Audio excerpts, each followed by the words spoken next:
Hello, everybody, and welcome to a special episode of the Project Infinite podcast.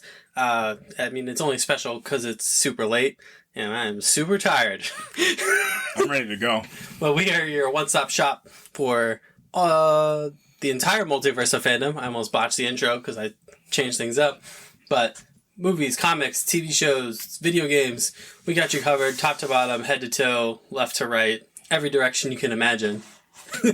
I am Rob. I'm here with Courtney, as always. Courtney, how's it going, man? I'm doing great. Ready to talk a little bit of Eternals. We got some great casting news out of the MCU as well. We got a lot of stuff from the MCU, but across, the entire fandom. There's a lot going on, and I'm ready to talk some What If. I think this show's honestly underrated from what I've been seeing, and I think a lot of people skipped it because it was animated, but there's some gems in the episodes there, so I'm really excited to talk about it. Yeah, so that's going to be the bulk of what we talk about today. We've been sitting on this topic for as long as the show's been going. We wanted to do a full season in review of season 1 of What If instead of doing like episode by episode. But we're going to talk about What If in full, so you've been warned. Spoilers. If you have not watched What If yet, probably not the right topic for you. But we got a bunch of other stuff to talk about, including, like you said, the Eternals. Yeah, we got some rampant promotion, and we are up just a couple of weeks away. I think we're roughly 3 weeks away from this movie, and man, just seeing some of these promo images and just the promo trailers, this movie's got me. They got me in a stranglehold right now, and I think a lot of that comes down to Chloe Zhao being the director of this movie, kind of getting her vision passed. I know Kevin Feige he's kind of praised this one a little bit more than the other projects, that this one is the one you're going to want to see in IMAX, big screen, big sound. Like, this is the one that you really want to go to see with everybody. So, man, the cast is amazing. This is a really cool list of characters. I actually got the original Jack Kirby big old comics from Eternals number 1 to, I want to say, 31 about. I just got the entire thing, so I was flipping through it a little bit yesterday, and man, just the kind of the visual effects they've put on top of this movie, it's looking really good. And like I said, that cast is actually insane that they put that together too.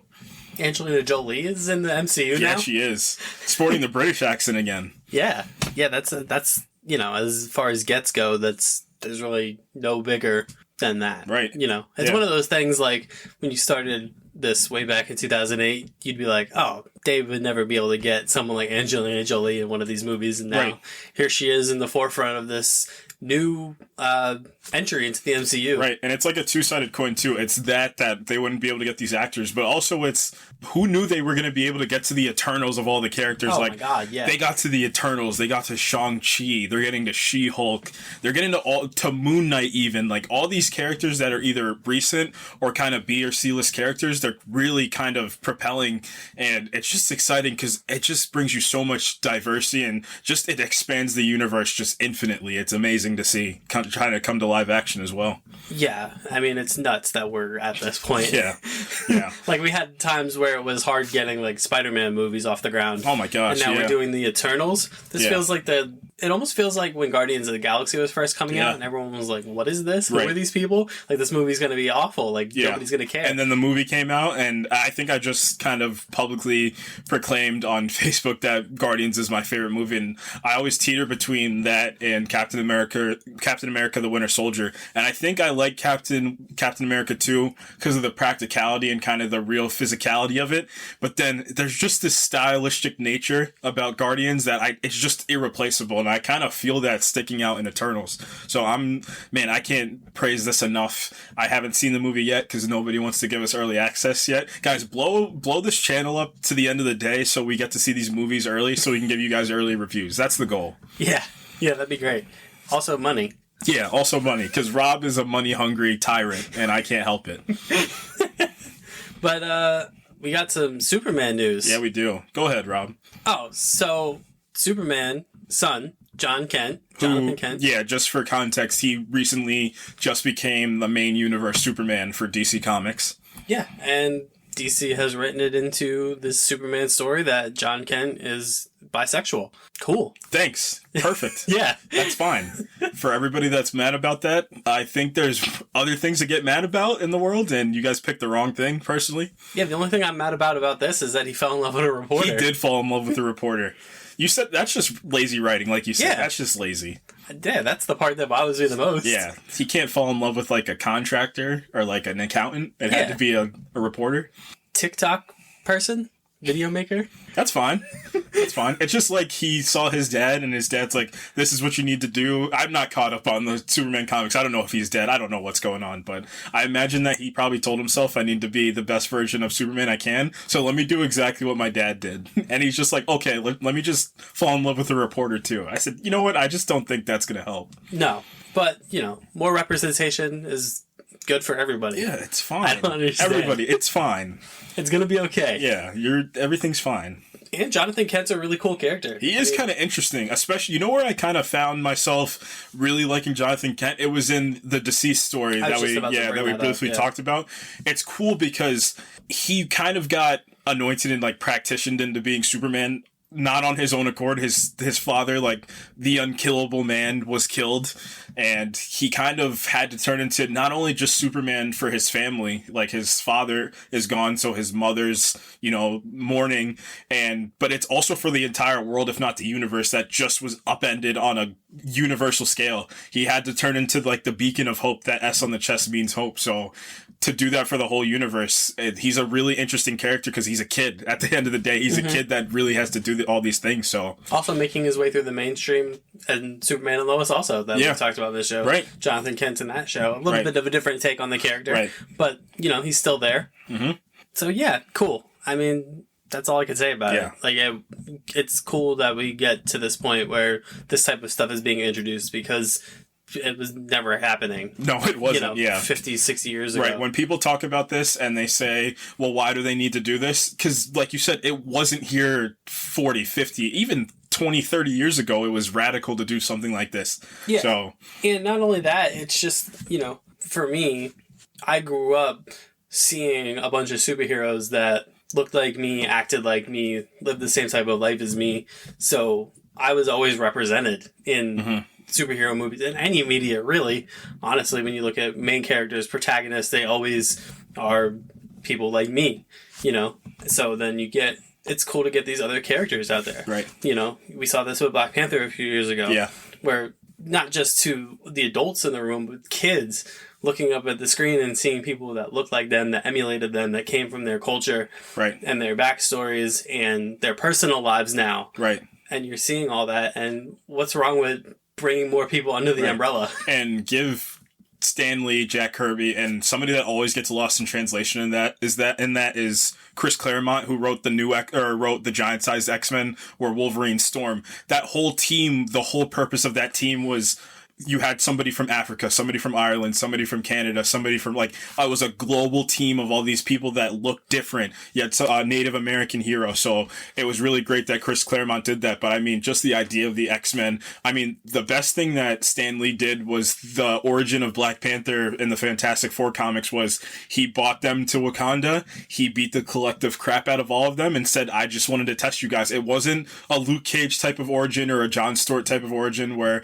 it's an inner city and it has to deal with police brutality, cops, had to deal in kind of these bad places. It was just straight up it was a king of a country, making it very apparent that he is a dangerous man and one of the most respectable men in the world. So it's just great what they did. So yeah, more representation is good. It's great. Nothing wrong with bringing more people. Like I said, nothing wrong with bringing more people under the umbrella. The more the merrier. Yeah. That's what this whole thing is about. We want everybody, regardless of where you come from and what you're about, to be able to identify with someone, be able to latch onto. If Jonathan Kent is that for people, awesome. There you go. Right? Boom. Agatha Harkness and Monica Rambeau. Yeah. New shows. Yeah. The WandaVision cinematic universe. I just want to talk about real quick. Remember when WandaVision was coming out? Absolute stranglehold on media for how many was it? 9 episodes, 9 weeks straight. So a little over 2 months, stranglehold. The theories were running rampant. Guilty too. Fully guilty. I feel like a lot of us are guilty of the Mephisto rumors. I was even getting into the Reed Richard. If I go through Robin my text right now, there's probably text of me saying there's no way they don't do Reed Richards, which in hindsight is absolutely insane. But I don't apologize for it. But I'm glad these characters are kind of getting some more shine. Especially for me, Monica Wonka. I know she's going to be in the Marvels, but I think her own show's going to be cool because of the cast of characters you can put in there. I mean, you have, I believe Blue Marvel was a love interest of hers. We can maybe see him in live action. And just kind of seeing, that was one of my favorite episodes of WandaVision was episode 4, where we broke off of we kind of brought us back into the regular MCU as we know it. And it was a really good way to start her character of her post-snap. Her mother died in the snap, so she had no idea until she woke up. It was a really like fast-paced and great beginning to that episode too, and she's so interesting. I love her mentality. She's like has that go-get-em mentality. She's very, I'll do this for myself, I don't need to do this for anybody else, and she's really tough. I love it. So and she still has heart too. She's all those characteristics you want out of a great hero she has, so to see that for 6 to 9 plus episodes is going to be great. Yeah, I agree. And more Catherine Hahn is never bad for anybody. Yeah. Remember that stranglehold? Catherine Hahn had once that song came out, wasn't that song like number 1 on Apple Music and Spotify? Yeah. And also just, I feel like a super underrated actor. Oh my, Catherine Hahn is amazing. Go back into her filmography and literally just pick any movie she's in, and she might be the best part of that movie. Mm-hmm. Step Brother, she's honestly my favorite part of Step Brother. She was hilarious. As funny as that movie is, yeah. Any scene she's in is drop dead hilarious. Yeah, but no, she's such a great actress with a lot of great range, and I want to see if they're going to bring Wanda back for any of this.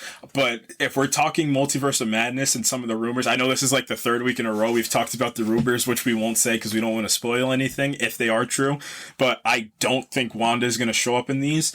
But for Agatha, you can kind of, I wonder if they're going to make this like an origin more, or I think we're going to see the origin, but I wonder if this will be present day, if we're going to see present day, more magic, maybe a Wong or something like that shows up. Maybe she interacts with maybe, I don't know, a Baron Mordo. We'll see. But yeah, more of her. I think it's going to be kind of the Loki route where they kind of, not retcon, but just give her more of an arc where she gets more to like a middle ground because she's pretty evil right now. Yeah, I was going to say, Tom Hiddleston is still around. Yeah. But she kind of feels like the heir apparent to Loki, as far as like I can definitely see MCU. that. Yeah, like this villain that flirts with doing some good things on occasion, but isn't wholly good. I could see her sliding right into that role as we enter this next set of movies and phases in the MCU. Yeah, as long as she wants to stick around.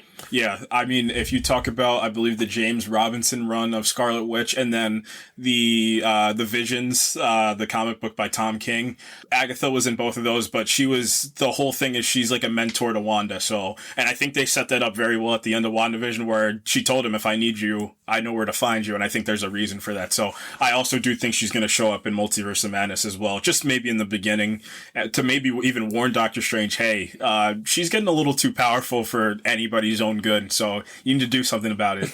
Yeah, so, man, Willy Wonka. Timothee Chalamet, the golden boy. Yeah, America's sweetheart. You see what I did there? The golden boy, because of the golden tickets? Yeah. Yeah, very nice. Very good. So, yeah, we got a first look at young Chalamet as Wonka. Yeah, not Willy Wonka yet. No, he's just Wonka. He's just Wonka. It's like Joker, but for Willy Wonka. This is just Joker for Willy Wonka. He looks like Tom Hiddleston at the picture. That promo, I can't get it out of my head. Yeah, I can definitely see that from that promo image, but cool. Yeah. We'll see. Sure. I don't know anything about this movie. I don't even know who's directing this movie, and this is kind of my ploy for everybody to stop getting mad when you see one promo image before you figure out who's directing the movie or who's writing the movie. Give it a chance. See who's doing the movie before, you get a little upset about things. It's gonna help you, sleep at night. So yeah, I mean, I don't really know what else to say about it. I wasn't aware that people wanted this or were asking for it, or what even is it? Yeah. The origin of Wonka? Yeah. What did I say? I said the newer Wonka film that came out. I forget. The Johnny Depp one? Yeah, the Johnny Depp one. That's a horror movie. Oh, yeah. It's a straight up horror movie. Even going back to the Gene Wilder one, that guy is a lunatic. Yeah, he is. He's crazy. Willy Wonka is a bad person. He just got his little henchmen to dance around when children were being killed, and everybody was cool with it. Yeah. As long as you get that golden ticket. I don't know, man. I don't know what else to say about it. It's so weird. But whatever. But, I mean, and better news for me personally, because, all right, I'm going to lay the ground right now. Cillian Murphy is in my top 3 favorite actors in Hollywood.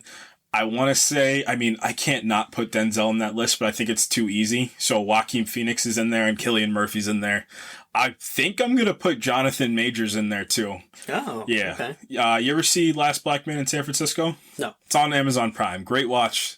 That was the first movie I got introduced to him. So yeah, he's definitely in there. But Cillian Murphy's finally going to be the front man in a Nolan film. So he's worked his way up. Yeah, he's worked his way up from being in not the Prestige, in Dark Knight, or the Batman Begins. I think was his first Nolan film, I believe. And then it was Inception, and then it was Dunkirk.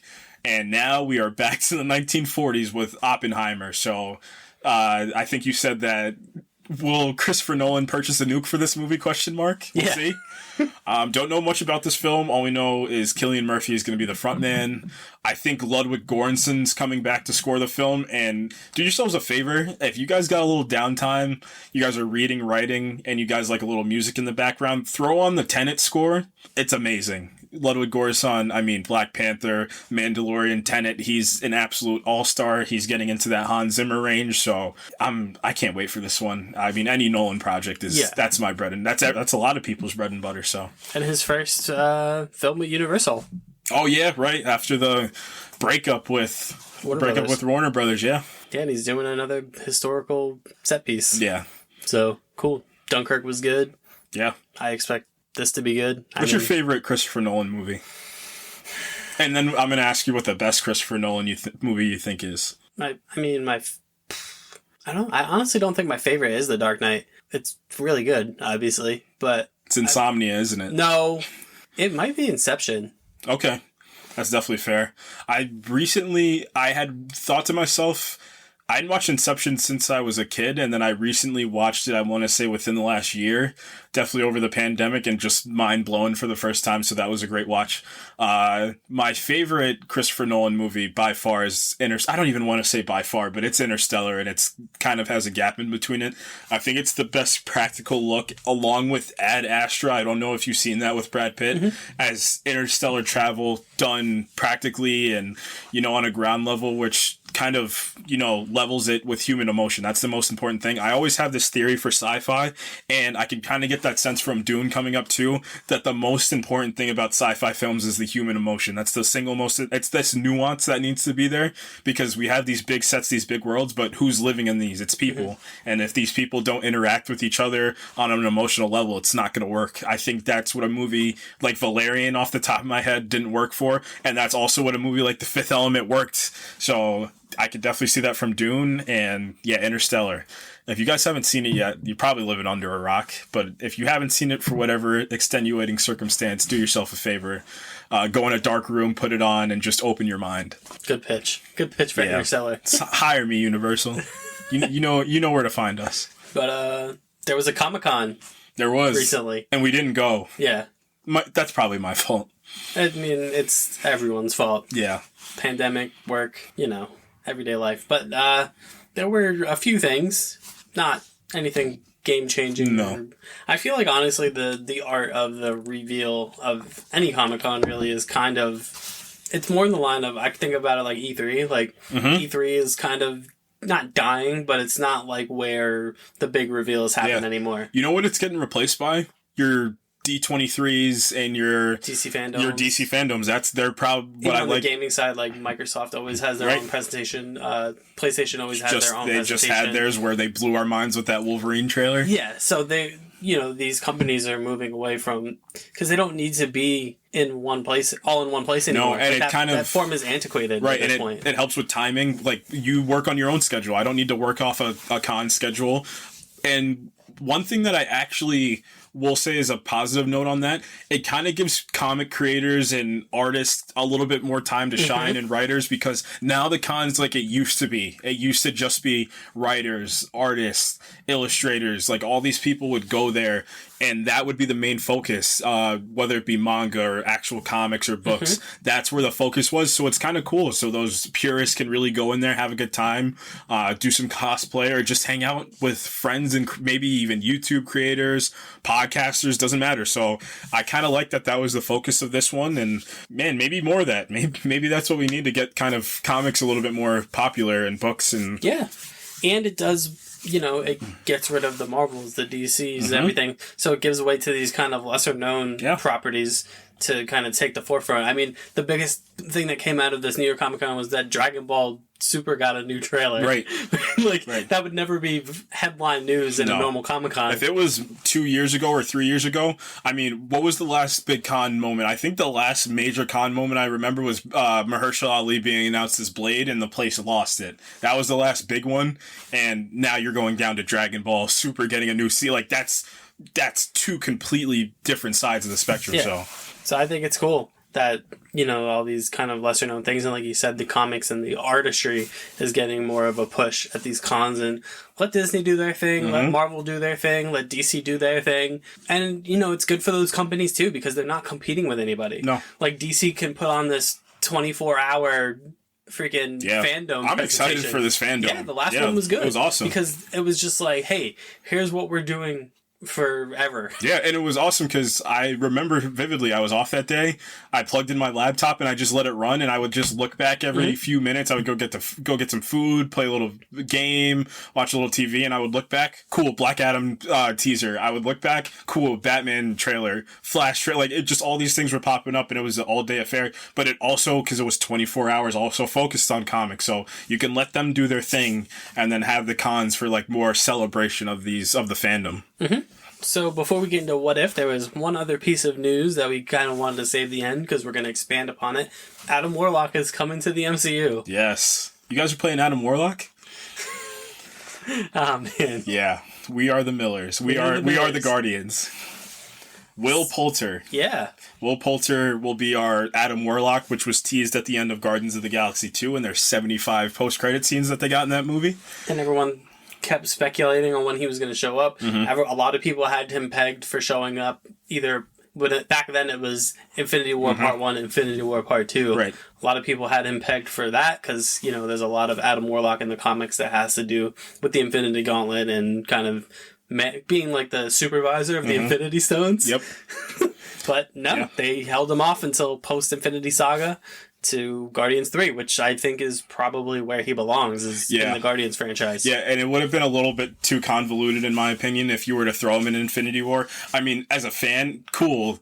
He just showed up, but for storytelling purposes and actual logic, it doesn't make sense if he were just to show up in your penultimate installment to your 22 film franchise. It would have felt really, really ham-fisted. Yeah, and they're like, here's this new guy who just showed up and saved everybody. Right. It wouldn't have made sense. So I'm glad they held him out. I mean, James Gunn has got to be on the high of highs right now after Suicide Squad, a movie that was nearly infinitely praised by everybody. Just one of my favorite, just not even comic book movies, just point blank, one of my favorite movies of this year too. Yep. And man, Will Poulter, and I was thinking about this, and I started to just look up Will Poulter clips of anything he did in the last 3 years. He can act. He can really act. You know what I thought about? I got the same vibes I got when Robert Pattinson was cast as Batman. I got the same vibes as people were like, oh, is that the kid from Maze Runner and We're the Millers? I said, no, that's the kid from all these other projects that he did afterwards. That's who he's from. If you see him now, he's a lot like bigger than he was. He's got like the slick back hair. Like, he just feels like, cause a little bit of origin, Adam Warlock is he's like a genetically engineered perfect being. That's what, and they kind of tease, it's a little bit of a different group in the comics than what they had in Guardians of the Galaxy 2, but he's meant to be this perfect being, and I can kind of see Will Poulter being that, like, being with the rest of the Guardians. It's kind of going to be funny if it's with Star-Lord, who's kind of a demigod, and then he's going to kind of be riding high and mighty, and then he's going to be like, well, I actually am a perfect being, so I think it's going to be a fun, especially what we saw with Thor and Star-Lord in Infinity War. It's going to be kind of fun to see what we get in Guardians 3. Yeah, and in what capacity Adam Warlock is even going to factor into the story. Is he going to be, kind of an antagonist to start with? It certainly seemed that way based on, it almost felt like the, what are they called? The Sovereign? Mm-hmm.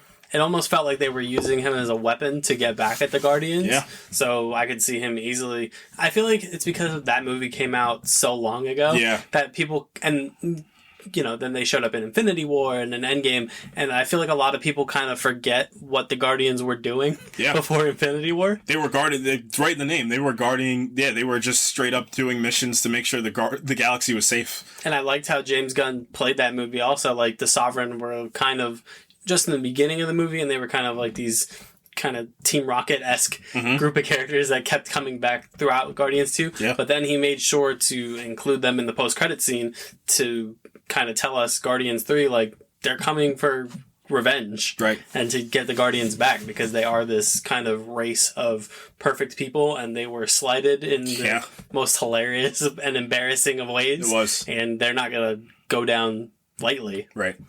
So, yeah, just talking future for Guardians. Anybody else you want to see show up in this movie? I got somebody that I really want to show up in this film, too, alongside of Adam Warlock. Yeah, I don't know. I don't know. No theories? No, I try not to do that, because I feel like WandaVision, I learned my lesson. Yeah. Yeah. So, feel free to go ahead. I have to. I can't help myself. You know me. I can't help myself no matter how hard I try.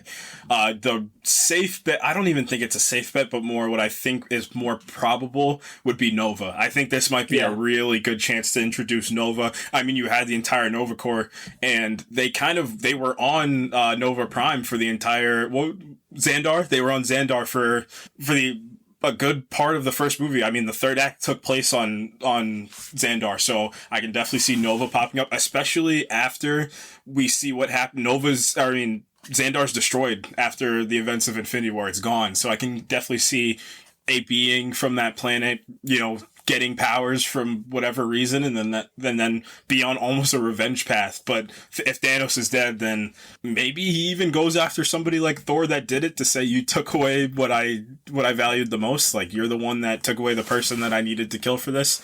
My other one that I think would be pretty interesting and pertains more to one of the characters would be Moondragon, which would be Drax's daughter. That would be pretty interesting, especially to tie up his arc as well, because he's under the assumption that his daughter and his wife are dead. But what happens if his daughter survived and she gets powers? I don't know a lot about Moondragon, but it would be interesting to see his daughter come back and kind of maybe butt heads with Mantis a bit, because he's kind of adopted Mantis as the surrogate daughter as well. Mm-hmm. So it would be interesting to see his actual daughter come back. Yeah, I think Nova's a good call, but at the same time, it's going to be kind of hard to do Adam Warlock and Nova in the same movie, because they don't look similar, but they kind of are both glowy guys that can fly. Yeah. Yep. You know what I mean? Yeah, I feel you. Yeah. So I feel like you kind of got to only get I feel like you got a one limit on the glowy guys that can fly. Right. And, Captain Marvel's already around. Right. Like, how many people like this do we need? Right. I mean, I do think Nova's going to find his way into the MCU. Yeah, eventually. I think, honestly, Nova might even... It depends what they're going to do. I mean, if one show proved me that they can go on a cosmic level, it's Loki showed me that, because my whole thing before was like, is the max we're going to get an Earth-based show? Like, can we really go into space with these Disney Plus shows? And Loki said, not only can we go to space, we can go across the entire multiverse. So I definitely could see Nova because I think he's a big enough character, and there's two versions of Nova that he can get his own show as well. But that Moondragon one, that would be interesting. Yeah, that's a really good pick. And, I mean, this is kind of... Guardians 3, much like Guardians 1 did, is going to kind of kick off the cosmic... Not kick off, but it's going to keep expanding the cosmicness of the MCU, leading up into the big cosmic, which is the Fantastic Four. Right. And I know there's certain characters that... Because what I think this movie's going to do, because James Gunn openly said, too, some of the original Guardians will die. I think Star-Lord is probably... prime death. He's gone. I think the only people I think are safe is Rocket. I'm pretty sure he could be safe. Maybe Rocket and Groot, both of them stay alive. I can see them killing all the rest of the actual actors from the film. So Drax, I think Mantis is going to stay alive. I think probably, Mantis, but the original three, like Gamora, Star-Lord, Drax, I can see... We still don't know what Gamora's deal is. True, because it's a different... It's the 2014 Gamora taken from her timeline. So, and we don't... Listen, maybe even the TVA shows up and says, hey, what are you doing here? This is not your timeline. You need to go back. So that's definitely an option as well. Yeah, I'm just super excited. Again, Eternals is going to be like the thing. I think Eternals is going to be less like kicking the door open on the cosmic stuff than people are, I think, expecting. My whole thing with that, the only thing I want to counter is because in one of those trailers, Kevin Feige, but I think it's more of like past, so like the setup for what we are, where we are now. So like exactly that whole like, I think people are underestimating the cosmic scale of the Eternals. Like, if Kang was this being that was kind of pulling the strings, what if these were the beings that made a person like Kang? Like, that's who the Eternals are. Like, or not the Eternals, the Celestials are. Like, there's these massive beings that are the size of galaxies, just making universes at their will because they want to and because they want to judge, and they're scientists at the end of the day. That's the best way to explain the Celestials. Yeah, so speaking of giant beings that can do things that are amazing, what if?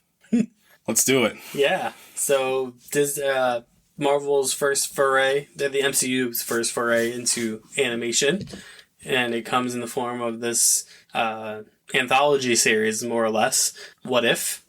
And it came off with a really cool premise, you know? We're just going to take some of these characters that you know, some of these stories that you know, and just ask the question, what if one thing changed? What if two things changed? What if certain characters were more comic book accurate than others? Yep. We'll get into that. They pegged Jeffrey Wright as the Watcher. Perfect. Love Jeff. I just watched Casino Royale.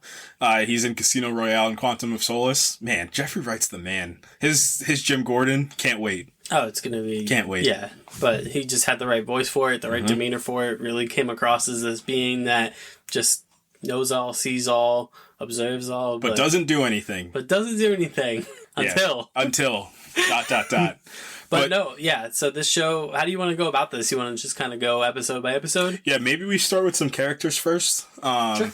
So, like you said, this is a concept taken from, I'm almost certain it started in the 70s for comics. Just for a little bit of background, Marvel, same thing. They just asked the question on certain characters. They did it with the Fantastic Four. They did it with Captain America. They did it with Wolverine. They did it with the X-Men. There's so many. There's a lot. They did it with Spider-Man. All these characters, and they just changed either one thing or a bunch of things to create either a different take on a character or completely different universes. And it's a great idea, especially with this multiverse breaking from Loki, to kind of expand. And this is the first taste of the multiverse because we were teased of it in Loki, and it's actually kind of smart by Marvel to not just go all out in Multiverse of Madness. It's a nice little introduction to kind of ease us into that, because just the way Multiverse of Madness is kind of shaping up, it's going to be so big and so grand where it might be overwhelming, but this is like a nice introduction of, hey, this is what a different universe will look like. There can be a different Captain America. There can be a different version of the Avengers. So let's keep doing this.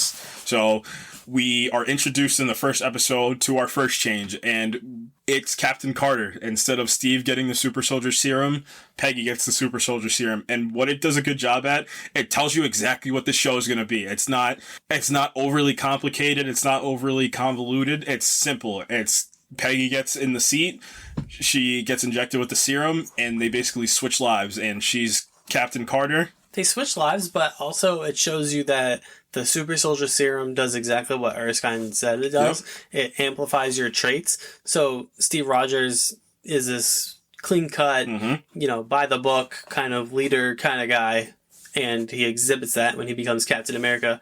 And he's very, analytical, very stoic, very, by the books. Mission. Yeah. And with Peggy, you see in First Avenger that she's this kind of fun, kind of flirty, snarky kind of person, and that's amplified when she gets the super soldier serum. Yeah. She's a fun version of Captain America. Yeah. And where that works too is not only is she fun, she kind of has these little bursts of anger, and it gets extended when she gets into the later missions. She's impulsive too. Captain America's impulsive for the greater good. She's impulsive for impulsive sake, and I kind of like when characters are written like that, because it's more Tony Stark's a perfect example. He's not this perfect person, so he made a lot of mistakes. So Peggy didn't make mistakes necessarily, but that's just her regular personality showing. Yeah, and that episode did also a good job of the animation being slick. The fight scenes were...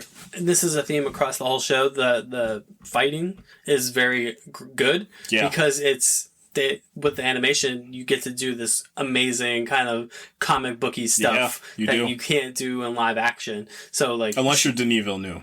Yeah. Yeah. But she's like flipping trucks. Yeah. Oh my gosh, that first action sequence she has when she goes to infiltrate when they're in Germany, amazing. Nice display of power, and it shows you that how great of a kid, like how great of a hero she can be. She's like jumping over like 15 high fences. They bring out the cliche big brute after she beats all the little henchmen, and what does she do? I think she breaks his leg. She breaks his leg. Yeah, and it's great. Yeah, I love the action in this just because, it's like, this is what a comic book brought to life would look like, is this animation style and all the crazy things that it does. And really good start, really subtle start compared to like the rest of the episodes, insofar as it's basically just the first Avenger. Yep. But Cap and Peggy are flipped, and because it's animation, instead of her fighting the Red Skull, she fights a Kraken tentacle monster. So if you're looking from the comics, I'm pretty sure it's Shumagorath. That's what they call it. So it's a Doctor Strange villain. I do think that Shumagorath's going to show up in Multiverse of Madness as well, because it's like a multiversal being that's like almost all powerful. But once we get a little further in this, you find out that Doctor Strange, that's no tall task for Doctor Strange. Yeah. But it's a nice little tease for comic fans, because you see the tentacles and immediately you're like, I think I know who that is. And one thing that does well too is you think about the butterfly effect of how that's what's cool about the whole multiverse. It's not just Peggy's Captain America, so it's exactly yeah. You're a big fan of the first Avenger.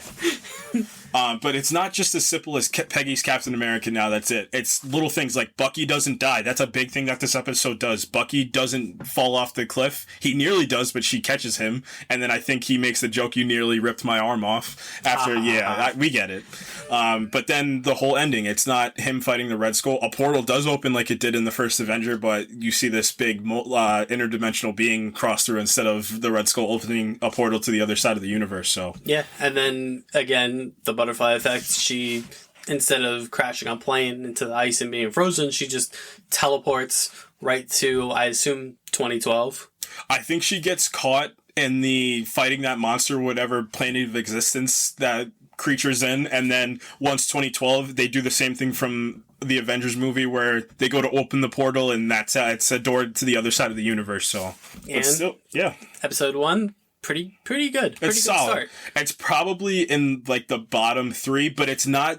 It's almost like when people are making like rankings of good movies, and then the last movie's there, and they're like, people are like, "Is this a bad movie?" No, it's just not as good as the other ones. It's a simple episode that sets up. It's the pilot. Yeah, it's the pilot. This is meant to set everything up and give you the expectation and kind of the blueprint for what the show's going to be. Except it doesn't do that. Yeah, it's a trick. It is a trick. Once we hit episode 4, that's a trick. Even episode 3. Oh yeah, episode 3. Like the first 2 episodes are kind of fun. So episode 2 it's fun, but it has an incredible emotional weight behind it, right? So this is the episode where what if T'Challa was lifted by the Ravagers and essentially becomes Star-Lord? And this is one of the final performances from Chadwick Boseman in the MCU. So this episode wasn't meant to be melancholy, but it just is. Yeah. He's amazing in this. Oh my gosh, it's one of his best performances, and it's funny because a lot of times people underrate what voice acting, they underrate it and they don't give it as much credit, but he gave you this hope and he gave you this exuberance of, we can be the best versions of ourselves and we can kind of pass it on to other people. In this episode, Thanos is a Ravager, and he's a good guy in this episode. I had no idea that Josh Brolin was involved in any capacity. I know, and Josh Brolin just shows up as Thanos, and it's amazing, man. Chadwick Boseman, he just has this aura about him that really just extends to everybody else. And they kind of said it, and it's so sad that I remember one of the interviews where before he passed away, Denai Guerrera was talking about how they used to go to the children's hospital and that he was always there, and he was like first person there talking to all of them, giving them this hope. And you feel that in this episode. You feel this person that gives you all this kind of energy and like this just great feeling of how I can help people. Yeah, I think what I noticed in this episode, and maybe this is me just mapping kind of the real life circumstances on it, but this felt almost closer, the character that he's portraying almost feels closer to Chadwick than it feels to T'Challa. And that's not a bad thing. I'm not knocking it at all. I think it's amazing the way that they set it up. where Star-Lord, he turned Star-Lord into this world. He turned Star-Lord into what Peter Quill thought Star-Lord was. Star-Lord's much more akin to what Superman is for the DC universe. This beacon of hope that is undeniably that symbol. Once you see it in the sky, there's a calm because you know everything, no matter, even if something's not going your way, it's going to be okay because Everybody they're there. knows him. Yep. You know, he has that, it's ripped straight out of Guardians 1, the scene he has with Korath where, you know, in the original Guardians 1, he has no idea who Star-Lord is, but in this, he's like, oh my god, Star-Lord. Yep. Like, we love you, man. Yeah. And it's implied that he's saved galaxies. You know, he turned the Ravagers into this basically galaxy protecting force, essentially. As you mentioned, he turned Thanos. Yeah, he did. Just by being himself. Yeah. It's good job by Marvel there too, because it's kind of the idea like they take from Infinity War where Thanos beat your two most powerful characters at that moment. It's the same thing. He turned the most dangerous man in the universe into this hero that can help the universe, just based on his will and just his demeanor and his positivity. Yeah, this episode was less about kind of the overarching multiverse. Yeah. That kind of all got thrown aside, and this was more or less a living will and testament to Chadwick Boseman. Honestly, more so than... I think it's funny, this episode made me think that this, on a smaller scale, was kind of the living will and testament to Chadwick Boseman, the actor, because they kind of turned T'Challa Star-Lord into Chadwick Boseman. Yeah. Like, they kind of inserted Chadwick into the story, and then Black Panther 2 is kind of going to be the living will and testament of T'Challa, the character. Yeah. As on top of obviously paying homage to Chadwick, but that's going to be more about T'Challa and Wakanda, whereas this episode was more about Chadwick. Yeah. Which I loved it. Yeah. I can't say much more about it. I mean, he, like, growing up, I was growing up with Chadwick Boseman being one of the most prominent actors, and he was kind of on his ascension. I mean, 42, he was Black Panther, he was James, he started playing all these black icons, and man, he couldn't miss. He did not miss. And I remember the first time he showed up in Civil War, I just got this feeling that I couldn't replicate for anything. And it was just this grace that he brought to the role too. And then he doubled down on that in Black Panther, the film itself. So I'm glad I'm super sad that this is his last appearance in the What If show, but I'm super glad that's the way they chose to, his personal episode, that's the way they chose to kind of give him his nice send-off, and it worked. Yeah. So this is where I say that we got tricked. Yeah, we did. So we get to episode 3 and we're like, oh, this show is pretty fun. It's doing some jokes. You know, the first 2 episodes were really fun. And then episode 3 was, what if all the Avengers were murdered? Yep. Yep. Oh, man. Let's save who did it for a little bit. So just a little background. Iron Man can't stay alive in this whole show for anything. He is the Kenny. He's Iron Man. Tony Stark has officially become the Kenny of the Marvel Cinematic Universe, thanks to What If. Yeah. So we'll find out later in the season, but every time Tony Stark appears in this show, outside of, I think, but there was a lost episode, which we'll get into at the end. Conveniently, every time we see him, he dies. I think it's, 3 times? This episode? This one? The Killmonger and the zombies. And the Ultron one. And the Ultron one, you see him get vaporized by Ultron. Right.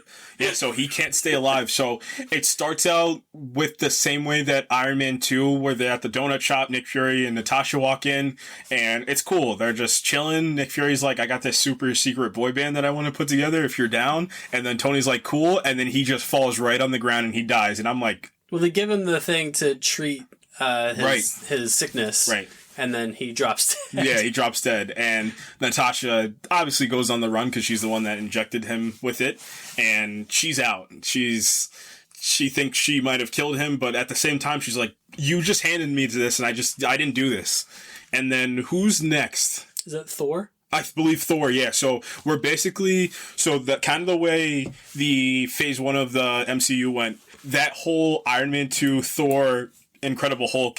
That all happened within the same week. Like, that's the big thing about that. If you're looking canonically at the Marvel movies. So all of that was in 1 week. So this basically was that week. It even says in the episode day 1, day 2, day 3. Or it's like Monday, Tuesday, Wednesday. Yeah, right. Monday, Tuesday, Wednesday. Yeah. So Iron Man dies. Then they get to Thor. They get this big thing going on. And Thor's about to pick up the hammer. He doesn't. Same thing as Thor 1. Gets into the containment room. And Nick Coulson's talking to him. And he looks in the room and he just thinks Thor is sad. Next thing you know, Thor just leans over and he's dead. Well, isn't that Hawkeye that leaned? Oh, right. So y'all remember that Hawkeye was in the first Thor movie? Yeah. Because I almost forget about that. So Hawkeye's drawing his bow, and he's ready to let it go, and Nick Fury, just like he did in the movie, tells him no. But then the arrow still goes and it shoots Thor because he does kills him dead. Yeah, because he doesn't have the power because he doesn't have the hammer yet, which was retconned in Thor Ragnarok, I guess. Yeah, he's not the god of hammers. Yeah, he's not the god of hammers anymore. I hate Odin. Yet. He's the worst. Anyway. Bad dads. Just like Robert Queen from Arrow. Bad dad. Yeah. Just like Reed Richards. Bad dad. Yeah, bad dads. Just like the villain of this episode. Good dad? No. Are you sure? Positive. We'll get into that.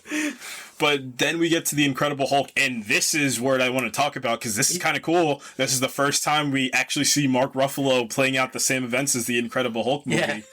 Can I make my hot take of the episode? Go. I don't hate that Incredible Hulk movie. Me either. I do not hate that movie at all. I've said that before, but I think that movie is a little underrated. Me too. I don't think that Abomination Hulk fight was actually pretty awesome. It was a pretty cool fight. I honestly like the way that what's his name? Who plays Bruce Banner? Oh, Edward Norton. Ed Norton, yeah, there you go. I like the way he plays it. Yeah, me too. One of my favorite, I say this all the time, I don't know if I've actually said it to you, but one of my favorite scenes in the entire MCU is the very end of The Incredible Hulk. Oh, yeah. Where he's sitting in the cabin and he's by himself, and then the Days Without Incident thing pops up, and it counts down to 0, and like his eyes flash, and he like smiles, right, and his eyes turn green.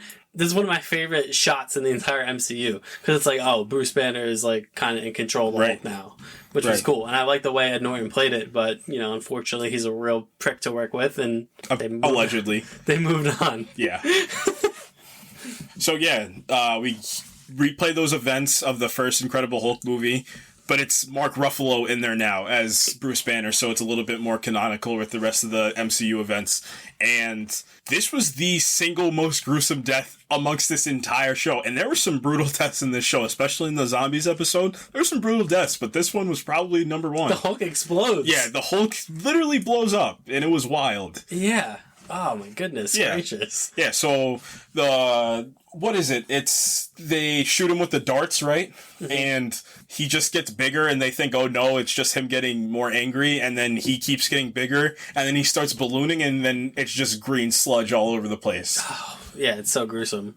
And then, so he's gone, Hawkeye is gone, Thor is gone, so it's just Natasha and Nick Fury are basically the only ones left. This is basically a Nick Fury episode. I think it's a whodunit. Yeah, it's a whodunit. Nick Fury is the main character.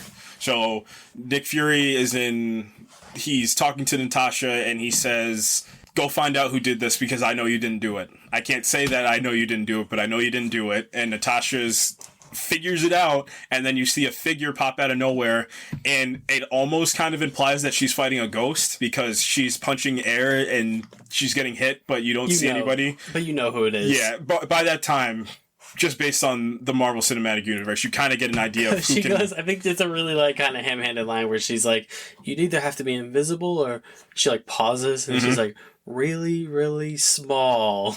Yep. And you're like, oh. And then boom.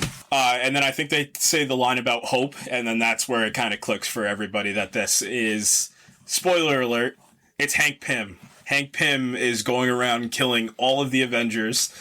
He found the Avengers Initiative book, and he is taking all of them out because he has a grudge against Nick Fury, because in this universe, this is kind of where it comes from, the difference. In this universe, Hope Van Dyne was a S.H.I.E.L.D. agent, and Janet Van Dyne. They were both S.H.I.E.L.D. agents, and Janet died. Okay, he was upset, but then Hope gets killed on a mission, and he says, I can't believe that Nick Fury would send my daughter to his death. And Nick Fury, rightfully so, says, I didn't force her to go on any of these missions. She told herself she's a S.H.I.E.L.D. agent. She's going to go on these missions. And she did. She sadly passed away, but Hank Pym is the most comic accurate he's been in this entire universe in the show. Yep. If you guys don't know, Hank Pym is not the greatest person in the comics. Nope. He's abusive. Yep. He kind of gets infected by the Pym particles that make him like this abusive and this angry person. Yep. That's not a good human being. Nope. And this is it. Great performance by Michael Douglas. Yeah, amazing. This is his best performance as Hank Pym in the MCU. You know a theory I had before that I thought would have been cool back when Army Hammer wasn't canceled? I said it would have been cool just because they went into the quantum realm if Hank Pym were to go in and then come out as like a present day aged version of him, but it was played by Army Hammer just so we can get like a regular Hank Pym in universe just in case, Paul Rudd said, I'm done. Yeah, so in order to stop Hank Pym, the most dangerous man in the Marvel Cinematic Universe, Nick Fury strikes a deal with an invading Loki, who is not invading to conquer Earth, but invading to avenge Thor. Yeah. So loves Thor in this universe. He loves Thor in every universe. Yeah. So Nick Fury strikes up a bargain with Loki to help stop Hank Pym, and then Loki basically subjugates the Earth after that, and Nick Fury's like, crap, now I have to stop Loki, so he recruits Captain Marvel a whole 9 or so years before he recruits her in the main MCU, and they find Captain America frozen in the ice, and that's the last we see. We assume that Nick Fury has started a new Avengers team with Captain Marvel and Captain America. Not a bad 1-2 combo to start your new Avengers team. Did you notice that team was the same team in the end of the last episode? Mm-hmm. Yep. Thought that was pretty cool. So then you know who we haven't talked about in these first 3 episodes? Yeah. The Watcher. Yeah. Because he's just a watching. Yeah, so every episode, from the first episode, you just see the silhouette with eyes, and you hear Jeffrey Wright's voice. Episode 2 comes around, you start to get just a small features from his face, just creases in his face. Okay. Episode 3 rolls around, you kind of get the full silhouette, and you could kind of see a little bit more. And then we get to what I think is the crowning achievement of the show and the best episode, probably one of the better episodes of the 4 Marvel shows we've gotten. And this is simply what if Doctor Strange lost his heart, but it's kind of a play on it. So Doctor Strange is dating Christine Palmer in this universe, and he's going to his nice gala because he's a cocky doctor, but he's a little bit more calm in this universe, a little bit nicer of a guy because he does have the love of his life in front of him.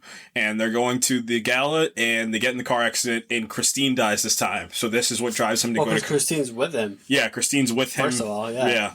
And she dies in the car accident. He lives, goes to Comertage. His hands aren't shattered. He's fine, but instead of losing his hands, he loses his heart. He goes to Comertage, becomes Doctor Strange. Then some time passes, and he gets the time stone, and he says, maybe I can bring Christine back. So he goes back to that same night, and he changes some things. And guess what? Christine, she dies again. And then he does it again, and he says, maybe if I change one more thing, I can do this. And it's Groundhog Day. Yeah, and then we turn into a great Groundhog Day episode, and he keeps doing it. He keeps trying to save her different ways. He just ghosts her at the front door. Her building explodes when she does that. He has her drive the car. She still gets hit by the car. She still dies. What else do? They go just get some pizza from a random shop, and a guy walks in with a gun and shoots her. So you kind of get this feeling that he can't outrun this, and then the Ancient One shows up. Yeah, and then the Ancient One shows up. She's like, all right, enough. Do you mind? What are you doing, Steve? Yeah. So we find out, and this is the first time we hear this in the MCU, and I think this is going to be a pretty big thing going forward. We call this an absolute point. So Christine Palmer's death is an absolute point in the multiverse. She has to die. It's no if, and, or but. She has to die. There's no changing it. If she does not die, the universe itself will implode. And in typical Doctor Strange fashion, he goes, "Oh yeah, oh yeah, yeah, yeah. You tell me that there's this rule. Well, I'm gonna break that rule." Yeah. If I'm gonna branch out for a second, that's why I don't like this, because we do, which we're gonna get into a second. We see this different version of Doctor Strange in this episode. I don't think the No Way Home is this Strange Supreme. I think that's actually it's Doctor Strange. Yeah. Because you said something really smart. He hasn't had he beat Thanos. He doesn't have any reason to say, well, what do you mean I can't help this kid? Have everybody forget about his identity. He's kind of scot-free right now. He's good. Yeah. But no, maybe you shouldn't do that. So he goes on this mission to find the hidden library of Cagliostro. Yep. Which is the most Doctor Strange sounding thing they've probably ever said in the MCU. That was the most Doctor Strange thing you've ever said too. And he's trying to break a fixed point in time, and boy howdy. Yeah. He becomes this all-powerful version of himself. I'm talking, man, I'm trying to think of some character. I mean, he's taking out Thor. I'm talking about the most powerful version of Thor. He's taking out Ego, he can easily take out. I'm trying to think of other MCU. I'm pretty sure Ego's probably in the upper echelon. Basically the whole episode absorbing different beings from across the multiverse. Yeah. And taking their powers, essentially, and their life essence to make himself stronger. It's very vampire siphon. This is a really horror-heavy episode, too, of him absorbing these creatures and kind of getting their powers, too. And then this episode does a really cool thing. So they set him up as this all-powerful antagonist, and the Watcher's like, this might not be so good. And Doctor Strange goes, huh? Yeah. So this is the first time the Watcher interacts with any being. So basically, just a little background on the Watcher. The Watcher's soul, or the Watchers, which we actually saw in the Guardians of the Galaxy 2, another post-credit scene with Stan, or was it even a post-credit scene, or was it just in the movie? I think it was in the movie. Right. So we do see the Watchers, but they're chroniclers. They're meant to just watch and see what's going on in the multiverse. But the big thing, they're not meant to interfere. They're not supposed to. Jeffrey Wright is Uatu, right? Never said. Yes, I think he is. I think he said it in the first episode. He's like the Renegade Watcher. Yeah. And for Marvel Comics, Uatu's like the one that we know. That's the one that right. Because he's the one that always breaks his oath. Right. Because why would you? This is a great. It's a Fantastic Four comic, I'm pretty sure, where Reed Richards is trying to stop. I think he's trying to stop Doom or I don't know, he's trying to stop Galactus. Yeah, this is it's the first appearance of Galactus, and it's like one of the most famous comic covers because he's like pointing to the sky. It's like, here comes Galactus. Or Reed Richards goes to the Watcher and he's like, hey man, can you help out? And the Watcher's like, well, there's the ultimate nullifier, but I can't give it to you. It's not that I didn't tell you about this, but look. But I'm not going to give you the ultimate nullifier, but I'm not going to look. And if you so happen to take the ultimate nullifier, I won't be upset. That's the most comic book thing. I remember the ultimate nullifier because they also used it in the Jonathan Hickman Avengers or Fantastic Four run. It's so stupid and OP, and that's why comics are great because the whole thing about the ultimate nullifier, you just pointed at something and it's just destroyed. It's all you need to do. That's it. It's just so comic booky. It's great. Yeah. So that's basically what the Watcher's about. And Strange kind of hears him kind of doing his Watcher monologue. Yeah. Because that shows you kind of how powerful Strange has become.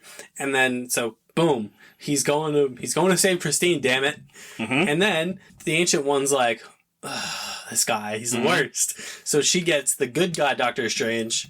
Yeah, so before all this happens, the Ancient One tries to fight Doctor Strange and fight this Strange Supreme. And you see, this energy come off of him, but then he escapes.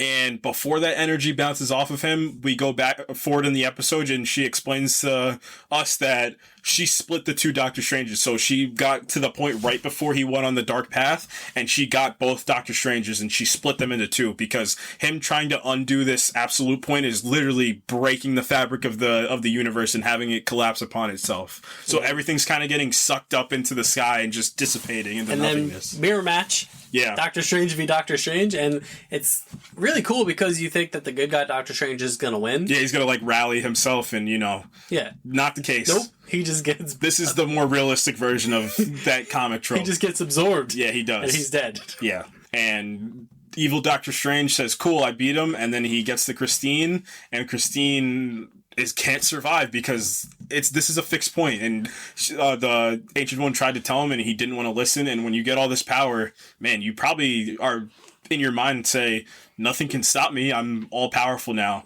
but nothing can stop you against things that are just meant to happen.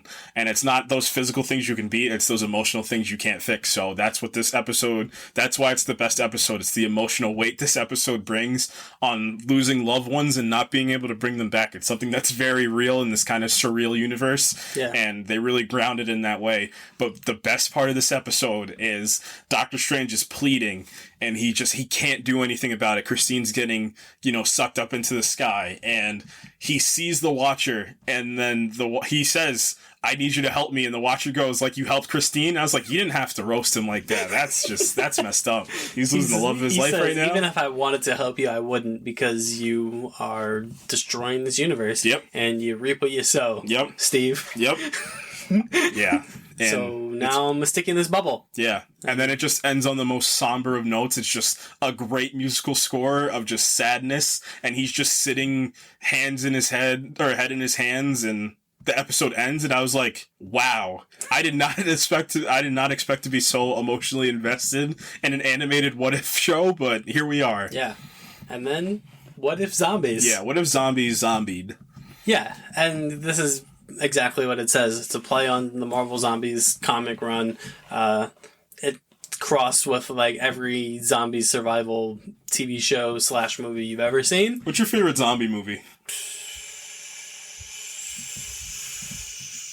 Zombieland? I think I also am going to say Zombieland. World War Z is probably right there.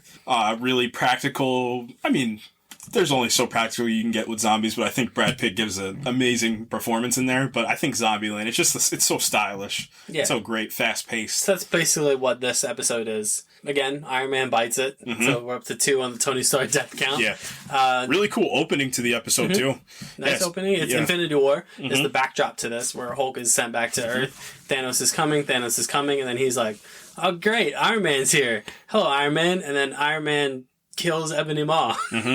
Doctor Strange and Wong are with him as well. And what's cool is you see them, the silhouettes of themselves, and they're doing the normal things. And that's what they do in the Marvel Zombies universe too.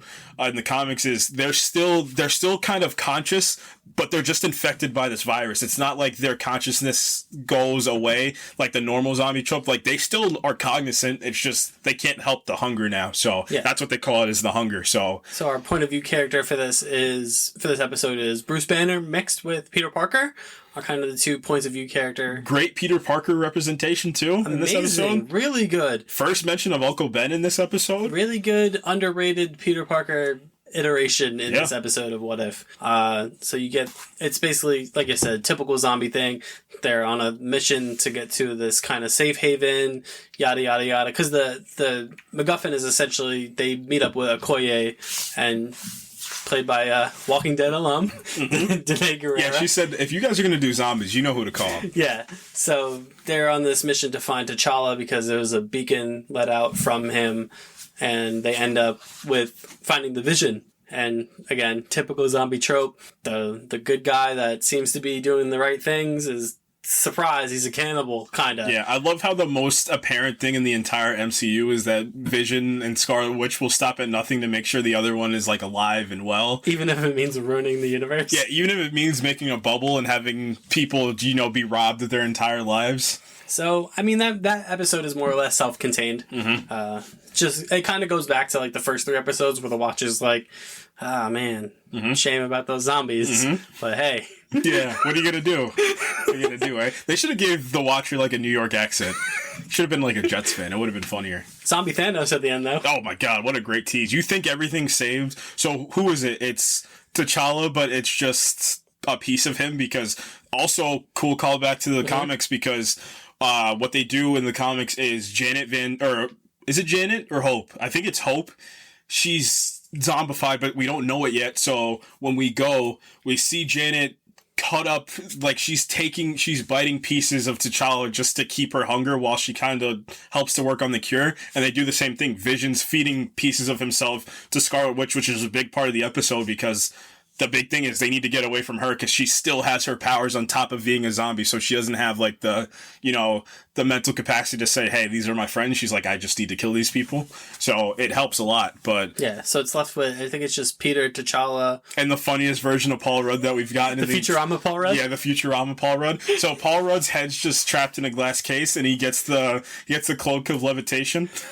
And it's amazing because what did he say? Wingardium Leviosa as they're flying away. It's amazing. So they get to Wakanda, and all's well that ends okay. They got the Mind Stone for the Vision, who killed himself. Yeah, because the Mind Stone in this episode is the MacGuffin, because the zombies don't like the frequency of the Mind Stone. Like, they can't. It makes them go crazy, and they won't go near you if you have the Mind Stone. So it gives them a chance to work on. But I'm pretty sure they're going to use the Mind Stone to make a cure, so they can cure everybody and get everything back to normal. Zombie Thanos. Yeah, and then sorry guys, not going well. And then we get that, like I said, that episode's pretty self-contained. Episode 6 is another self-contained one. It's simple. It's a simple episode.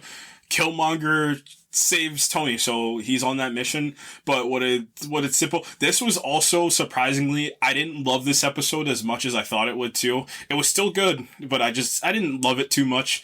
It was pretty simple. I mean, the only thing that I didn't love was Killmonger was still evil, which I understand, but it took away any sort of, double crosses literally everybody. Yeah, every single person you can ask for, he double crosses. So it's basically if Black Panther and Iron Man 1 were mixed into one movie. That's what this whole episode was. Yep. So Killmonger shows up, saves Tony. You find out that he was there for a reason, in whatever Middle Eastern country they were in.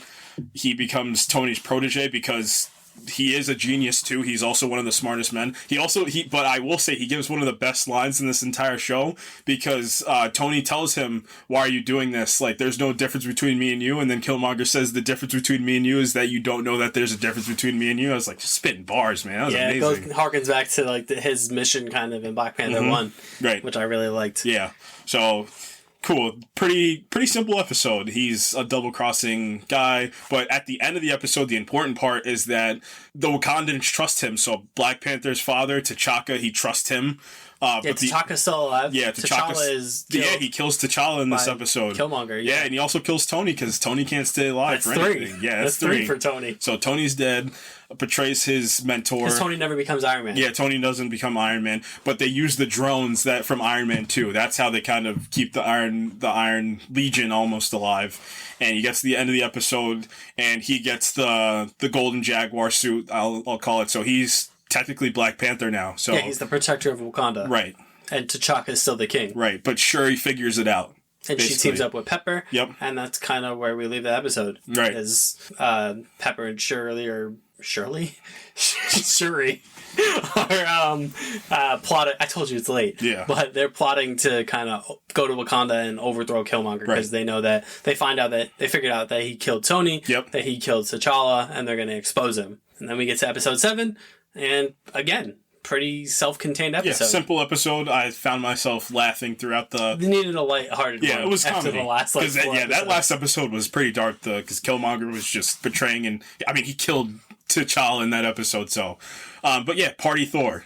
It's if Thor, and I kind of like the what if scenario. It's what if Thor and Loki weren't brothers, or if Odin didn't adopt Loki, and it kind of clears out and gives you clarity to Thor's arc in the MCU and how much Loki has an effect on him and vice versa. They're brothers at the end of the day, and they love each other no matter what they say. So it's interesting to see Thor not having that motivation to become serious, to tell himself, man, I need to stop Loki and set him on a better path. And without that, he turns into this party kind of kid. He's still a kid. He's a frat young boy. Yeah, he's a frat boy. That's the perfect example. He's partying across the universe, going places, destroying stuff, throwing ragers. It's amazing. Yeah. And great performance by Chris Hemsworth. Oh yeah. Yeah. I bet you he had a lot of money in the or a lot of fun in the studio recording this one too. Yeah. So cool. Fights Captain Marvel. So essentially Thor's kind of destroying this is a Disney Channel movie plot in this episode, I will say. And Loki is in this episode. Yeah, Loki, but he's a tried and true frost giant because Laufey keeps him. And him and Thor are bros. Yeah, they're bros. They're different fraternity bros meeting each other, like respect. Yeah. It's great. But essentially Thor's. You're right. It is a Disney Channel movie. It is. Yeah, and it's going to make more sense at the end of this episode because they had to clean up the planet like a classic Disney movie. Because Mom's coming. Yeah, because Mom's coming. So Frigga is the regular mom, and Frigga's like, "You better not be throwing a party on Earth." And Thor says, "Oh no, guys, we got to clean up before my mom gets home." So yeah. And Captain Marvel shows up to clean him up. Yeah, and Captain Marvel and him have a really good fight. That was an amazing fight. I'm talking blow for blow, just the hammer, using his hammer in probably the most interesting ways we've seen it in the MCU. Captain Marvel just being, still one of the most powerful characters in the entire universe. But it kind of I feel like what got lost too is like once Captain Marvel came out, people kind of started to underrate Thor a little bit. And I said, wait a second, Thor was 1v1ing a whole bunch of people that were, I'm talking in the top echelon of power in the MCU. So it was cool to see. It was fun to see kind of, hand to hand what it would be like. And yeah, Captain Marvel wins? Sorta. Sorta, it's like yeah. a draw. Right. Because, they're I think it comes to the point where like she's about to like go nuclear on him. Oh yeah. And then Nick Fury, yeah. And then Jane goes to see Frigga. Right. And she's like, "Come get your son." Yeah. Yeah. My boyfriend has lost his mind. Yeah. It's not his boyfriend. It's not her boyfriend. Also, yet. Natalie Portman's returned to the MCU. Oh yeah, she is in this. She is. She voices Jane Foster. Yeah, she got that Thor: Love and Thunder money. She said, "I could do a voiceover. It's not a big deal." Yeah. But yeah, all's well that ends okay, according to the Watcher. But it didn't end okay. No. Boom. No, boom. Yeah. Bam, you thought these shows weren't connected? Watch this. Yeah. Watch. Yeah. The Watcher's like, "Ah, man, I love a good love story." And he's like, "Huh?" And what if Ultron won in Age of Ultron? And boy, did he ever win. So yeah, he shows up at the end of this episode. Squad Deep. Yep. And he's got all 6 Infinity Stones. And he's got the vision. Yeah, he perfects himself. Yeah, so he's got the vibranium shell, so he's indestructible on top of having the 6 Infinity Stones. And then the episode ends. And then we roll into episode 8, which is the second best episode in this entire show. So what this episode is, this episode kind of has it has a shell around it. So the shell around this episode is what if Ultron won? So it's simple. And it's just Natasha and Clint are in this post-apocalyptic world, much more akin to the comic version of Age of Ultron, where everything's broken. There's no salvaging it. There's nothing they can do. Ultron's won, but Ultron kind of has this hunger because he did his purpose, and that was to end the Earth. So he's kind of peace in our time. Yeah, peace in our time. He got it, and he's like, "This is boring. I'm not having a lot of fun." How about peace everywhere? Yeah, how about peace in every planet? So he starts planet hopping, and he's beating everybody, and he takes Captain Marvel to the center of Xandar, and he just blows her up, and he goes to Asgard, fights Thor, right? Does he fight Thor? He fights Thor. I think he just destroys Asgard. Yeah, he just destroys Asgard, and it looks the same as when Surtur did it in Thor Ragnarok. Kills Iron Man again. And that's 4? Yeah, crap. He's killing everybody. So kills Thanos? Yeah, he just one pieces Thanos. He just cuts him in half. And Thanos had 5 Infinity Stones. He just cut him in half. And I see a lot of people complaining about that, but like Thanos, every time Thanos showed up in Infinity War, he was prepared for a big speech. Yeah. He was ready for a big speech, and Ultron was like, "You know what? No time for a big speech. Right. I'm laser beaming you in half." Yeah, and it worked. And then, holy crap. So, the Watcher, like we explained earlier, he's just a guy that watches. And you kind of get this feeling that the Watcher he's not infinitely powerful, but he's dang near close. And he's got glowy eyes. Yeah, he's got glowy eyes. Glowy eyes usually means you're pretty powerful. Right, he can look after the entire multiverse. Big head. Right, but people can't perceive him because he's this cosmic being. So, he's giving his normal speech. He's like, "This is a somber day." And then Ultron turns around and he says, "Who said that?" And I was, oh my God. And then the Watcher goes, "Excuse me?" And he's just like, "Who's speaking?" And I said, "Oh yeah, this is about to pop off." The Watcher, he goes, my favorite line from the Watcher the whole series, he goes, "I've seen everything there is to see." And he goes, "But what the hell is this?" Yeah. And we launch into one of the craziest fights in the entire MCU. The Watcher panicking for 5 straight minutes. Yeah. The Watcher didn't know what to do, and then the Watcher went Super Saiyan, so it didn't even matter. Oh yeah, this turns into a straight Dragon Ball Z fight. Yeah. So imagine if that fight was in live action. Oh my God, that would have been insane. No, it needs to be animated because it's this fight between Ultron and the Watcher. It was a Dragon Ball Z fight. It's a straight Dragon Ball Z fight. Yeah. They're crashing through universes. Right. Like you said, the Watcher turns Super Saiyan at some point. Yep. Gets some cool battle armor. Yeah, he felt like a Red Ranger in a Power Ranger show. It was amazing. But yeah, just from that first moment, you get this sense that the show is bigger than you could have anticipated, just because this whole multiversal breaking, and because you find out the Watchers in like this pocket dimension that can see everything, and they kind of do it because it's like mirrors that can see everything, and then Ultron just breaks through. Yeah, Ultron evicts him from his house. He said, "I paid the rent." He said, "I don't care. Get out of here, man." And he's throwing him through the multiverse. Like, they're literally throwing each other through the multiverse, cracking dimensions. Ultron keeps punching him, and they keep switching dimensions. Right. And it's a Dragon Ball Z fight. Yeah, it is. There's no other way to explain it. Yep. It's amazing. And the Watcher says, "Well, I can't do this by myself. I'm going to call my boy, Strange Supreme. I'm going to have him take care of this." And then the Watcher turns into Nick Fury, and we get to the season finale. And Straight Nick Fury. Yes, yeah, he's the cosmic Nick Fury. So the Watcher says, yeah, this is a little too much for me. I think this Ultron's going to take everybody else. So the Watcher goes, right. Hey, you guys remember all the other characters from all the other episodes? How would you like a crossover episode? Yeah, and everybody's like, cool, I guess. Doctor Strange's like, I don't think I need him, but nah, trust me, you'll need him. And that's my biggest gripe with this episode, is that Doctor Strange did not need one other person from this entire team. Yes. Except for maybe Natasha, funny enough. Was the one that was so we get all the main helpful. characters from all the other episodes. Mm-hmm. So we get Captain Carter, we get T'Challa Star-Lord, which I don't know why it's a gripe of mine. I don't know why they keep calling him T'Challa Star-Lord. Yeah, just call him Star-Lord. It's fine. That bothered me, but that's besides the point. Star Panther? I don't know. Yeah, so they get him, they get Strange Supreme, they get Killmonger for some reason. Yeah. I didn't need him, but...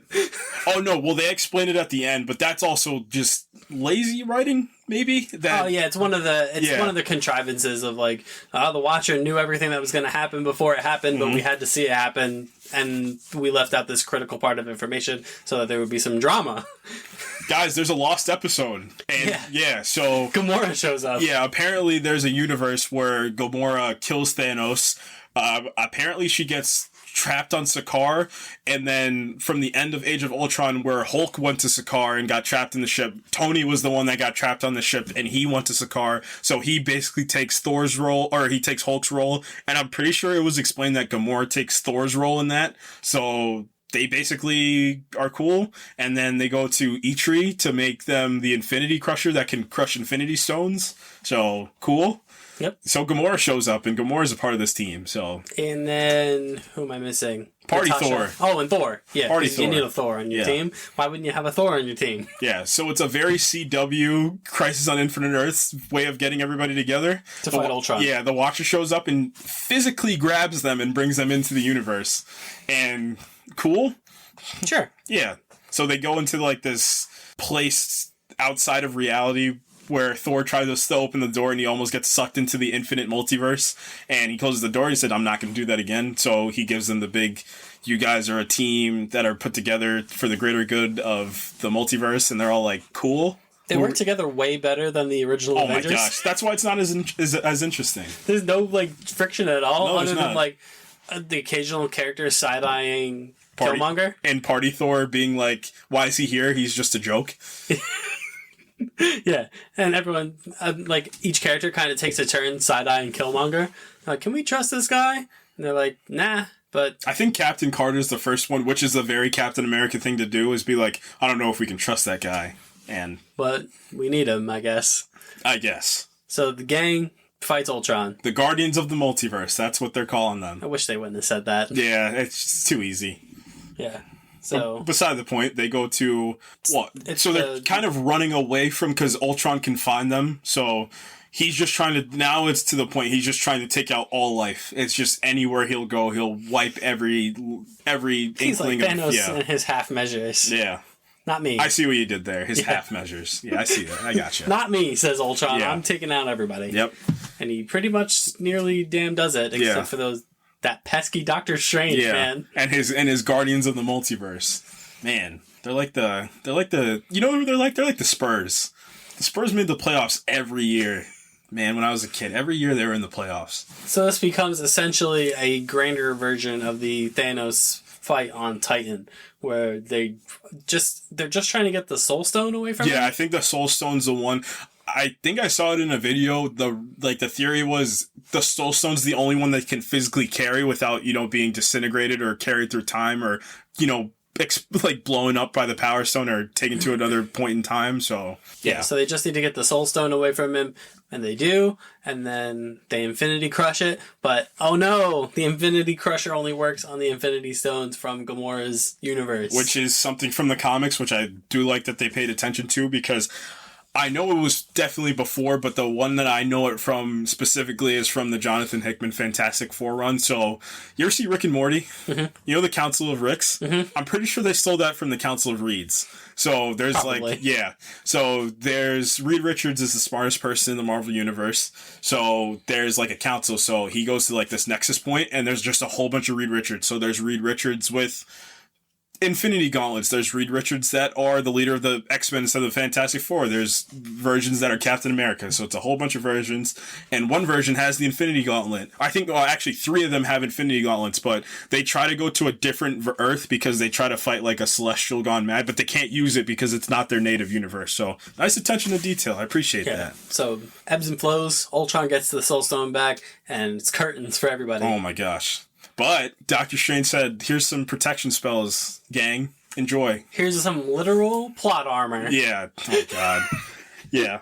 I can see why this episode isn't universally loved, because this is probably the one they were teeing up to be like, cool, first Avengers, like, this is amazing. You got this Guardians of the Multiverse team, all these different versions of all these heroes. Even in the promo shot, they had the same spinning shot of the Avengers, and then they intercut it with the Guardians of the Multiverse. But it falls a little bit short because of that. There's so many plot conveniences in this, and so many shortcomings, and so many easy things that didn't feel really earned. And I also thinks that comes from the episode wasn't too long. What is it, like 35 minutes maybe?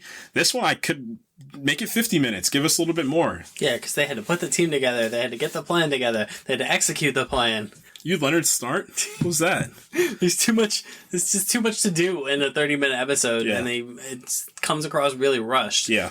Like, the fight between Ultron and the Guardians should have been better than the fight between Ultron and the Watcher. Right. And it really wasn't. Nope. It was some laser beams. It was the Guardians getting their asses kicked. And then proceeding to also beat the Infinity Gauntlet holding vibranium shell of Ultron, which I don't know how Natasha Romanoff's punching that, but okay. Well, yeah, she hits him with an arrow. Oh, Arnim Zola is in this. Oh yeah. So going back to episode 8, so like I said, there was a shell around the episode with the Watcher and Ultron. So the actual plot of the episode was we go into a post-apocalyptic version of that world where Ultron won, and it's just Natasha and Clint are some of the last humans left, and they're trying to get Arnim Zola, they're trying to get his AI, because his AI can take out Ultron's AI. That's basically the whole plot of the episode. So Clint gives his life. And a pretty cool shot. That episode was amazing. I really liked that episode. I appreciate that Natasha and Clint's relationship with each other is just who can kill each other, can kill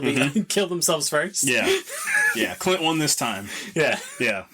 So, that being said, we get into the last episode, and they get the AI. She shoots him with the arrow. T'Challa pickpockets the Soul Stone off of Ultron. Yes, he does. Amazing. And yeah, she shoots Ultron with the arrow to pay homage to Hawkeye, and Arnim Zola's like, "What's up, man?" Hello. Yeah. What if I took this body over? I'm Arnim Zola, and I want the smoke. Yeah. And he wins. He wins that fight. And then Killmonger says, "What if I were to double cross everybody again?" So yeah. Can you guys watch my What If episode? Boom. So Arnim takes over Ultron's body. Everything's cool, and he's kind of just sitting there floating. And then the Infinity Stones fall, or the body falls, and Killmonger's like, what if I were to take those for myself? And he does. And I'm guessing he doesn't immediately die like Tony did in Endgame, because he has the vibranium suit over. So, because vibranium's the greatest substance on Earth, I guess. So, yep. Yeah. And then Zola's like, whoa. Yeah. Whoa. Those look cool. Can I borrow those? And then they get in a Shang-Chi kind of... No. Nope. They get into an Iceman versus Pyro from X-Men 3. That's what they get into. So they get into their face-off, and they encase them in, what is it, like a prism? So who does this? The Watcher? I think it's a conjunction. Is it Strange and the Watcher? I think it is. That makes more... It's the Watcher equivalent of putting a cup over the top of a spider to trap him. That's basically what he does. Yeah. Yep. That's what he does to Ultron. Yeah, he does. That's what he does to Zola and Killmonger. He puts the cup over the top, and he's like, "That's enough of you crazy kids." Yep. And coming full circle, he turns Strange Supreme into the new Watcher, essentially, and he says, watch these guys." And that's the big contrivance of the whole episode, is that the Watcher orchestrated this entire thing because he knew that Killmonger was going to betray them and get in this kind of standoff with Zola so that he could kind of just get this whole situation out of the way. And, okay. Yeah. It's fine. Yeah. You could have just done that from the beginning. Yeah, you could have. Guy. But then, what was the need of the Guardians of the Multiverse? Yeah. There was no need. It was just Strange Supreme. That's the only person you needed. Yeah. So, and then The Guardians go their separate ways. The Watcher's like, mission accomplished, guys. Does the whole speech that you get in every situation like this, where he's like, you're going to be returned to the point that you left, yada yada. But Natasha sticks around. Yeah, Natasha says, well, I don't really want to go back to my universe because my best friend's dead and I'm probably the only human left in the entire universe, so... The Watcher's like, good point. Yeah. Good point. Yeah. But you earned this. But get out. Yeah. Go. You got to go somewhere. You don't got to go home, but you got to get up out of here. Yeah, we're closed. Yeah. So he returns her to the universe where all the Avengers died, and Captain America and Captain Marvel are like, we could use a little help, and Natasha's like, what if I were to help? And then cool, she helps. And yeah. Get that sweet, sweet Avengers theme plays. Yeah. Which I'll never get sick of ever. Me neither. I'll wake up to that theme. It's amazing. And then... Post-credit scene. There's a post-credit scene, finally. Yeah, so the point, actually pretty cool moment in this episode, the point where Captain Carter gets taken from is kind of a beat for beat of Captain America Winter Soldier. So she's the one that she gets like the same stealth suit that Steve had. She jumps out of the plane, goes onto the ship, kills a bunch of pirates, and then the Watcher shows up, and she gets dropped back into that point, and she goes into one of the crates.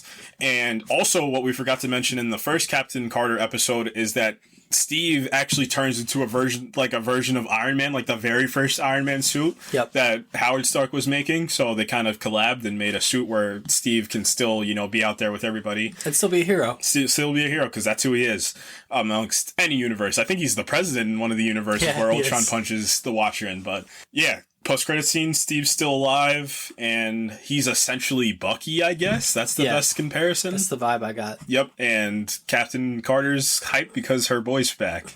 Yeah. Her short king is back. Her short king.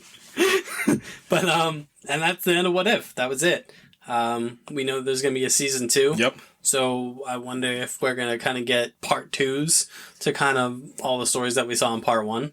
Maybe some new characters that we're seeing, maybe a Shang-Chi What If. I can definitely see that. Maybe if Xialing was Shang-Chi instead of Shang-Chi. Like, what if she was the one that went to America to go kill? Yeah, and I mean, by the time we get a season 2, we're going to have Eternals is going to be in the books, Spider-Man No Way Home is going to be in the books, Hawkeye's going to be in the books, Doctor Strange 2 is going to be in the books. I think that's the one that they're trying to wait out for, is that one. So yeah, so cool. It was a good show. Yeah. It was a nice little kind of animated project that I think people are freaking out about, like, oh my god, these Marvel movies, like, I have to watch this.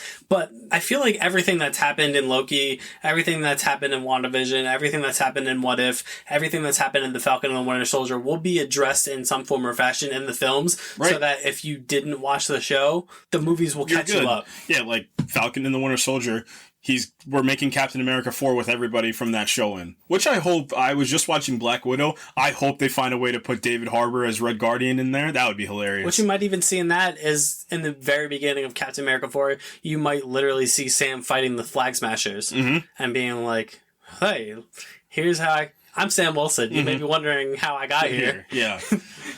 Watch my Disney Plus show, Falcon and the Winter Soldier. Loki, but this is what happened. Right. I could see Loki probably showing up. Is Tom Hiddleston going to be in Thor 4? I don't know, but I know he's in Doctor Strange 2. Yeah, so if he's in Doctor Strange 2, perfect. Yeah, Doctor Strange is like, remember that time you broke the multiverse, Loki? Thanks a lot, man. And yeah, we're going to go from there. WandaVision, also going to be in Doctor Strange 2. Also probably going to say, can you relax and stop making hexes around New Jersey? Of all the states to pick, why did she pick New Jersey? Because it's the worst one. Moving on.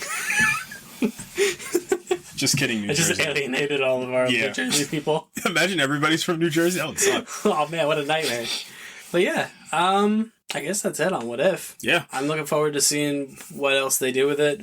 I mean, we've talked about ad nauseum about them bringing some of these characters to live action. Yeah, that's the big thing I think that I want to talk about real quick is getting them to live action. So the two that really stood out were Captain Carter, because I think we're going to see a version of her. But more importantly is that Strange Supreme. So the big theory that's been swirling around is that version of Doctor Strange and Spider-Man No Way Home is that Strange Supreme, which I don't think so. It could be. I just personally don't think Especially now, because I think he's gone through his reclamation. Yeah, yes. I don't think he has a reason to be villainous anymore. No. He doesn't. And they did that very well. Like, that Strange Supreme, he's not a bad person. Something No, bad. he's still ostensibly Doctor Strange. He's still Stephen Strange. He just had a really bad thing happen to him, and he did a lot of really bad things that messed with his head. Yeah. But it seemed like he got it under control. Yeah, he's still a hero. Yeah. So he's still a hero at the end of the day. So yeah, I think that what the last episode of What If did is debunk that idea. Yeah, that he's a villain. So, like I said, don't think that version of No Way Home is Strange Supreme. However, I think we are going to see that same Strange Supreme in Doctor Strange Multiverse of Madness. I think it's going to get to the point where they might even need him. They might need, maybe something happens to the main universe version of Doctor Strange. Maybe he gets trapped there, because the big thing about that movie is America Chavez is in that movie, and one of her powers is she can hop multiverses. Like, she can hop around the entire multiverse. She can open portals. So maybe Doctor Strange gets trapped in one and they need a Strange, so might as well go get the most powerful one across the multiverse, and that would be Strange Supreme. Yeah, and I know we were talking about, you know, coming up, like, kind of what we're doing episode wise. And I think a cool episode that we could do is just what ifs would you want to see in a season 2? We can go back and forth, because I got some ideas, but we're not going to talk about them now, because what if Odin was a good father? That's impossible in any multiverse. That's also an absolute point. I also wonder if they're going to bring Uatu into the MCU, like, live I could definitely see. Maybe they say, "Hey, Jeffrey Wright, here's a little bit of makeup and a cool costume. Go stand in the corner, and we'll get a nice wide shot." Yeah, but yeah, like I said, it was enjoyable for what it was. You know. Yeah, you don't have to watch every episode too. I want to say the most necessary episodes, in my opinion, definitely episode 4. So the Doctor Strange, the Strange Supreme episode, episode 8, and maybe watch the first one to get an idea of what the show is going to be. The T'Challa Star-Lord episode, definitely, if you want, a nice send off for Chadwick Boseman. Episode 4, and then 8, 9. I think those are the most important ones. Yeah, I would agree with that. Yeah, so yeah, solid show. If you're a comic fan, I really got a lot of great feelings from the show, just because they did a lot of great homages, kept some cool comic things in canon as well for the MCU. And like I said, ever since that Loki season finale, absolutely anything is possible now. So yeah, so we're kind of jumping off of Marvel for a little bit before Eternals comes out. So next week we're going to be reviewing Bond. Yeah, so I'm excited for this one, because this is the first non-Marvel or DC thing that we've done, and I've been itching to do something like that. Like you guys have found out over the last, 12 weeks, which is insane. So 3 months. I'm big into film. I want to work on film, so it's cool to kind of do a deep dive, and I might have next week movie more of like a criticism of this movie, like a film criticism of this movie. And yeah, I can't wait to review it. I've been watching all the Bond films, so I watched the first 2. So I watched Casino Royale, really good movie. Quantum of Solace, not a good movie. No. And then we're gonna get into Skyfall, which I watched when I was much younger, and I can't wait to watch it again, because you do Sam Mendes on top of Roger Deakins to shoot the film. I mean, that's just a match made in heaven. And Adele doing that Skyfall song. So good. Yeah. Peak Adele. Yeah. So yeah, next week is going to be No Time to Die. Until then, you can follow us on Twitter at ProjectINF_pod. You can send us an email, projectinfinitepod@gmail.com. I checked the email this time. Yes, you did. Wonderful. What you got? Nothing. Oh. Nothing this week. But they got mad at you for not answering the email, so they're up in arms. They're boycotting me. You can follow us on Facebook. You can follow us on Instagram at the Project Infinite Pod. Yep. You can. Did you set up the YouTube yet? I did. There's nothing there, but... Yeah, coming soon. Yeah, like I said, we got the new logo. Shout out to our friend Isis. She did a phenomenal job. It's amazing. Yeah, so go on our social media, give her a follow on both of her pages. She's got the link to her design page in there. Just phenomenal graphic designer that I know, and she's got big things for her future. So thank you very much to Isis Hodge. Isis. Amazing job. And like I said, that was just the tip of the iceberg. We got some things coming up by the end of this year. So yeah, so next week, No Time to Die. Like I said, it's late. It's time to wrap this up. So I got to edit and get this thing out Wednesday morning. So speaking for myself, speaking for the J. Robert Oppenheimer of the podcast. Man. Ah, man, you didn't see that coming. I did. Yeah, that was tough. You know what else I didn't see coming? A fake brother, or, a fake brother that I would get, maybe in a Fast and Furious movie. You thought I wasn't going to go 12 weeks without talking about Fast and Furious. Got me right at the end. Yeah. Come on. Why would they bring John Cena to be his brother? I don't know, but I'm here for it. Me too. Especially now that The Rock is back. Oh my gosh. Ever since Fast... The Rock squashed the beef. Yeah, he did. The Rock's got bars. Yeah, The Rock's a rapper now. He's Black Adam and he's a rapper. He's a comic book character and he's a rapper now. Just like my favorite rapper of all time, Shaquille O'Neal. Rapper and an actor. Jeez. Also a great... Yeah. Oh my gosh. Alright guys, we are signing off. Next week, No Time to Die review, as well as touching upon the other Bond films. We're going to try and get the DC fandom stuff in at some point. I don't know when that's going to be. Yeah, because basically it's the DC fandom to get the Batman trailer. That's kind of what I've taken this as. Yeah, maybe we'll just do like 2 or 3 things from fandom next week, like the biggest things. Mm-hmm. But until then, see you next week.